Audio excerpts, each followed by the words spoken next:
नमस्कार, मी डॉक्टर सौरभ पटवर्धन. मी नंदादीप नेत्रालय येथे नेत्रतज्ञ म्हणून काम करतो. आज या व्हिडिओमध्ये आपण खास करून माहिती घेणार आहोत की ज्यांना सतत स्क्रीनच्या वापरामुळे बरेच त्रास जाणवतात, तर त्याच्यामध्ये काही उपाय आहेत का, जे आपण आज जाणून घेऊया. सर्वप्रथम आजकाल आय थिंक प्रत्येक प्रोफेशनमध्ये किंवा सगळ्यांचीच लाईफस्टाईल अशा प्रकारची झालेली आहे की बऱ्याच जणांचा जो स्क्रीनचा वापर आहे तो जवळजवळ 10 ते 12 तास, कधीकधी 14 तास एवढा पण होत असतो.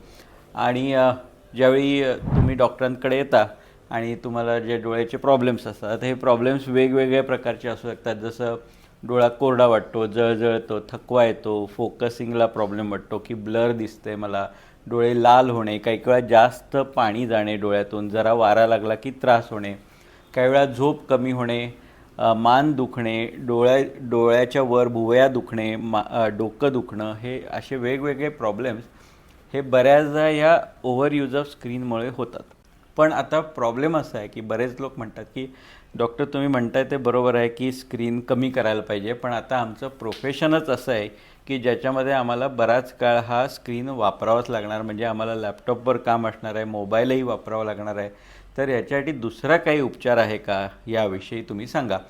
कारण प्रॅक्टिकली आपण काय करू शकतो हेही महत्त्वाचं आहे बघणं. तर पहिली गोष्ट, आपल्याला स्क्रीनच्या अतिवापरामुळे हा त्रास होतो आहे का हे ओळखायचं कसं. तर सोपीशी गोष्ट आहे की तुम्ही 2 किंवा 3 दिवस स्क्रीन पूर्ण वापरणं बंद करा. म्हणजे थोडक्यात तुम्ही ज्यावेळी वेकेशनला असाल किंवा सुट्टी असेल तुम्हाला, तर त्या दरम्यानच्या काळामध्ये बिलकुल तुम्ही मोबाईलसुद्धा वापरू नका, कॉम्प्युटर वापरू नका, कुठलंही डिजिटल डिव्हाइस वापरू नका. आणि त्यानंतर तुम्हाला जे होणारे त्रास आहेत यात हे कमी होतात की नाही हे तुम्ही पहा. आणि हे कमी होत असतील तर अर्थातच या स्क्रीनच्या अतिवापरामुळेच तुम्हाला हा त्रास होतो आहे. अर्थात ज्यांना बराच काळापासून हा त्रास होत असेल त्यांना 2-3 दिवसाच्या रेस्टनंसुद्धा काहीच फरक पडणार नाही. कारण आता हे बरेचसे जे त्रास डोळ्याला झालेले असतात ते केवळ क्रॉनिक स्वरूपात असतात आणि त्यामुळे ते रिव्हर्स व्हायला वेळ लागू शकतो. तर आपण काही अशा व्यावहारिक गोष्टी बघूयात की ज्याच्यामुळे हा त्रास आपल्याला कमी करता येईल. तुम्ही अर्थात सगळ्यात पहिला जो ह्याच्यासाठी उपाय आहे तो म्हणजे 20-20-20चा रूल. हा तुम्ही ऐकलाच असेल. हा रूल असं सांगतो की दर 20 मिनिटांनी आपल्याला 20 सेकंद ब्रेक घ्यायचा आहे आणि 20 फुटावर म्हणजे दूर बघायचं आहे, डोळ्याला रिलॅक्स करायचं आहे.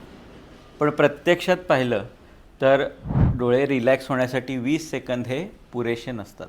त्यामुळे मिनिमम 2 ते 5 मिनटं आपल्याला ब्रेक घेणं हे गरजेचं असतं. आणि अशावेळी या ब्रेक दरम्यान आणखी एक चूक काय करतात लोक की त्यांना वाटतं की आपण डेस्कटॉप किंवा लॅपटॉप वापरतो आहे, आता 20 मिनटं झाली आपल्याला ब्रेक घ्यायला पाहिजे, तर ते मोबाईल बघतात. तर 20 मिनटानंतरचा जो ब्रेक आहे त्याच्यामध्ये कुठलंही डिजिटल डिव्हाइस वापरलं नाही गेलं पाहिजे. डोळे रिलॅक्स झाले पाहिजेत. यावेळी तुम्ही उठून इकडे तिकडे फिरून या, लांब बघा, डोळे रिलॅक्स करा, कोणाशी तरी तुम्ही गप्पा मारू शकता.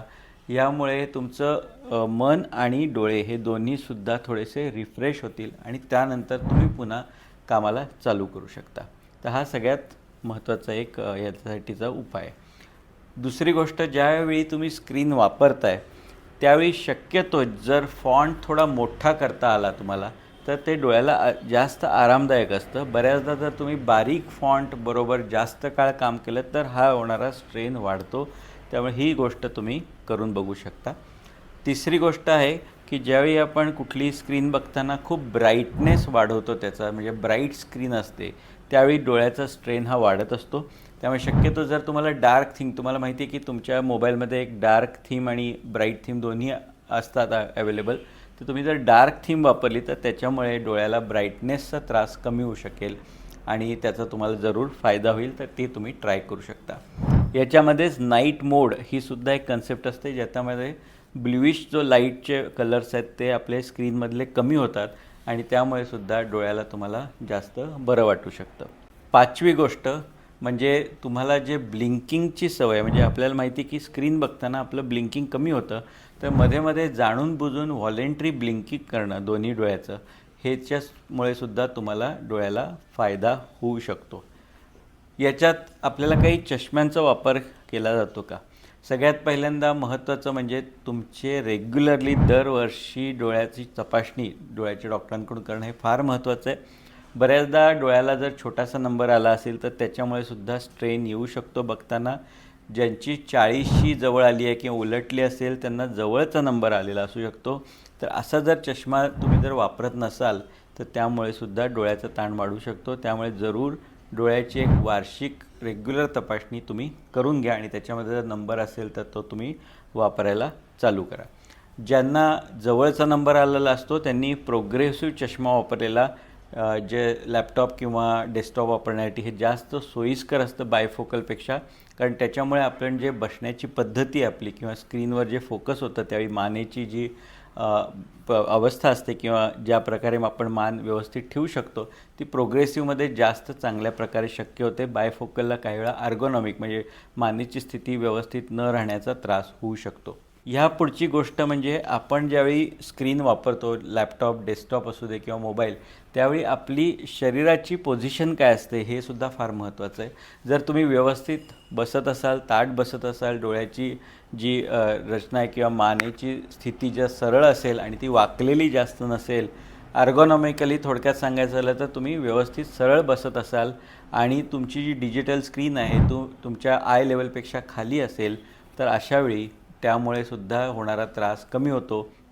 बऱ्याचदा आम्ही पाहतो की डोळ्याच्या त्रासासाठी लोक येतात पण बऱ्याचदा त्यांना त्याच्याबरोबरच मानेचे त्रास असणे मान दुखणे डोकं दुखणं हे सुद्धा त्रास असतात. ते बऱ्याचशा तुम्ही जर हे डिजिटल स्क्रीन वापरताना जर तुम्ही व्यवस्थित बसत नसाल तर त्यामुळे सुद्धा हा त्रास तुम्हाला होऊ शकतो. याच्यासाठी ब्ल्यू फिल्टर जे चष्मे असतात ते वापरावेत की नाही तर शास्त्रीयदृष्ट्या असं लक्षात आलेलं आहे की ब्ल्यू फिल्टर चष्म्यानं तुमच्या डोळ्यावर येणारा स्ट्रेनमध्ये फार काही बदल होत नाही. परंतु असं लक्षात येतं की ब्ल्यू फिल्टर असल्यानं जर तुम्ही लेट इव्हनिंग किंवा नाईटला जर ब्ल्यू फिल्टर स्पेक्स वापरले तर त्याच्यामुळे तुमची जी स्लीप सायकल आहे ती इम्प्रूव्ह होण्यास मदत होऊ शकते. तसंच बऱ्याच लोकांना हे येलोइश टिंटचे किंवा ब्ल्यू फिल्टरचे स्पेक्समुळं स्क्रीन बघताना बरं वाटतं. तर अशा लोकांनी हे ब्ल्यू फिल्टर स्पेक्स वापरायला काहीच हरकत नाही, त्याचं काही तसं नुकसान नाही. खाण्यापिण्यामध्ये सगळ्यात महत्त्वाचं म्हणजे हायड्रेशन म्हणजे वेळच्या वेळी पाणी पिणे डिहायड्रेशन अवॉइड करणं. कारण बऱ्याचदा आपण पाहतो की ज्यावेळी आपण आपल्या ऑफिसमध्ये काम करत असतो लॅपटॉप किंवा कॉम्प्युटरवर काम जास्त वेळ करत असतो अशावेळी आपल्याला तहान लागली आहे किंवा आपल्याला पाण्याची गरज आहे बऱ्याचदा विसरलं जातं कामाच्या नादात आणि या डिहायड्रेशनमुळे सुद्धा डोळ्याला त्रास हा होत असतो. याच्यामध्ये ब्लिंकिंग वाढवण्यासाठी याच्यासाठी काही महत्त्वाचे पर्याय आहेत. त्याच्यामध्ये मी सांगितलं असं व्हॉलेंटरी ब्लिंकिंग दर 20 मिनिटांनी ज्यावेळी ब्रेक असतो त्यावेळी करणं हेही महत्त्वाचं आहे. त्याचप्रमाणे सिम्पलशी गोष्ट आहे की हात चोळावेत थोडंसं गरम करून डोळ्यावर आपले हात ठेवावेत तळवे ठेवावेत आणि या हीटमुळे सुद्धा आपल्याला बरं वाटतं. अशा पद्धतीनं आपल्याला डोळे रिलॅक्स करता येतात. काही जण आम्हाला विचारतात की डोळ्यासाठी काही एक्झरसाईज करणं हे गरजेचं आहे का. जे डोळ्यासाठी एक्झरसाईज आपण करतो आणि आपण जे शरीरासाठी एक्झरसाईज करतो ह्यातमध्ये एक फरक असतो. तर हा महत्त्वाचा फरक म्हणजे आपण शरीरासाठी ज्यावेळी एक्झरसाईज करतो त्यावेळी आपण हे स्नायूंची स्ट्रेंथ वाढवण्यासाठी एक्झरसाईज करत असतो. डोळ्याचे जे एक्झरसाईज असतात ते स्नायूंचे स्ट्रेंथ फक्त वाढवत नाहीत तर ते कोऑर्डिनेशन डोळ्याचं वाढवत असतात. त्याच्यामध्ये वेगवेगळ्या प्रकारचे एक्झरसाईज उपलब्ध आहेत. आपल्या योगामध्ये त्राटक नावाचा एक सिंपल योगासन आहे ज्याच्यामध्ये आपण एखाद्या वस्तूवर केंद्रित करून एक फॉर एक्झाम्पल बोटावर केंद्रित करून आपण डोळ्याच्या जवळ आणतो. याच्यामध्ये आपण म्हणजे कन्व्हर्जन्ससाठी लागणारे स्नायूंचं जे कोऑर्डिनेशन आहे ते इम्प्रूव्ह करत असतो. याला पेन्सिल पुशअप्स असंही म्हणतात. त्याचप्रमाणे आपलं ॲकोमोडेशन इम्प्रूव्ह करण्यासाठी ॲकोमोडेटिव्ह फ्लिपर्स नावाचे एक्झरसाईज उपलब्ध आहेत. तर अशा एक्झरसाईजनं तुमचं न्यूरो कोऑर्डिनेशन जे आहे ते वाढतं आणि त्यामुळे येणारा स्ट्रेन हा कमी होऊ शकतो. तुम्हाला काही औषधं रेग्युलर वापरणं गरजेचं आहे का. तर आता असं लक्षात आलं की डिजिटल स्क्रीन किंवा आपल्याला लॅपटॉपचा वापर करणं गरजेचंच आहे आणि अशावेळी ड्रायनेस येणारच आहे. तर अशावेळी डॉक्टरांनी दिलेली लुब्रिकेटिंग ड्रॉप्स जर तुम्ही वेळच्या वेळी वापरलीत तर त्यामुळे सुद्धा डोळ्यात येणारा कोरडेपणा हा कमी होऊ शकतो. बऱ्याचदा असं दिसून येतं की ह्या ड्रायनेसचा त्रास लोकांना होत असतो परंतु ते दुर्लक्ष करतात किंवा बऱ्याचदा डॉक्टरांकडे जाणं टाळतात. डॉक्टरांनी त्यांना ट्रीटमेंट जरी त्यांना सांगितली तरी बऱ्याचदा ही व्यवस्थित केली जात नाही तेवढं गांभीर्यानं त्याच्याकडे लक्ष दिलं जात नाही किंवा त्याच्यामुळे जास्त खर्च होतो असं वाटूनसुद्धा ही मध्ये मध्ये थांबवली जाते. तर याच्यामुळे जो ड्रायनेसचा प्रॉब्लेम आहे तो हळूहळू वाढतच जातो आणि त्याची सिव्हिरिटीसुद्धा हळूहळू वाढत जाते. त्यामुळे जर याच्यामध्ये तुम्हाला डॉक्टरांनी काही ड्रॉप्स सांगितले असतील, जसं वॉर्म कंप्रेशनसाठी काही तुम्हाला पद्धती सांगितल्या असतील, काही थेरपीज जशा IPL थेरपी आहेत याचा जर वापर सांगितला असेल, तसंच काही औषध गोळ्या जसे सप्लिमेंट्स असतात, omega-3 supplement, vitamin D3 supplement हे सांगितले असतील तर जरूर त्याचा योग्य वेळी वापर करा. कारण लक्षात ठेवा, ड्रायनेसचा आजार हा जर कमी झाला नाही वेळेत तर त्याच्यामुळे त्याची सिव्हिरिटी वाढू शकते.